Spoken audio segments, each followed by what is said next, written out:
اب نئے نئے فتنے کھڑے ہو رہے ہیں جو بیٹھ کر سوشل میڈیا پر بیٹھے ہو بڑے فخر کے ساتھ کہتے تھے ضعیف حدیث، ہمیں بابوں کی ضرورت، یعنی وہ حدیث ضعیف کہہ کر در حقیقت اشارہ ہوتا ہے ان کا اس طرح کہ یہ سب بابوں کی پہلائی باتیں اور ضعیف چیزیں جو آج بیٹھ کر کہہ دیتے ہیں۔ تو کیا ہر ضعیف غیر مقبول ہوتی ہے؟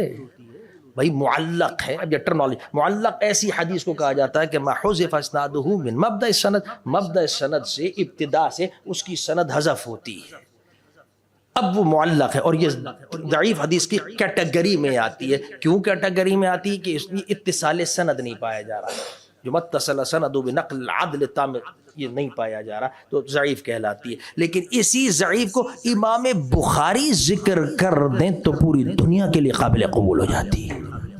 اب یہ ٹیکنیکلی بات، علمی بات، میں نے کہا اس کا مطلب یہ ہوا ہر بات کو کہہ دیا۔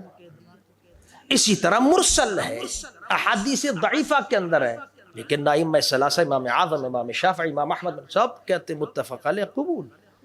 پھر ضعیف خود اذا تعدد الطرق یرتقی الی حسن، وہی ضعیف ہے لیکن اگر اس کو مختلف سند مل جائے، ایک سند سے آیا عن فلاں عن فلاں عن فلاں، تو یہ تھی ایک ضعیف ہو گئی، اس کے رجال میں کوئی مسئلہ تھا لیکن وہی دوسرے افراد نے ذکر کر دی، وہی متن حسن اعلیٰ درجہ ہو گیا۔ تو میں نے کہا کہ یہ ٹیکنیکل بات، کیونکہ ان کو نہیں پتا جو سوشل میڈیا پہ بیٹھ کر جنہوں نے ساری زندگی لگائی انجینئرنگ کے پڑھنے میں، جنہوں نے ساری زندگی لگائی ڈاکٹری، پڑھا دین رہے ہیں۔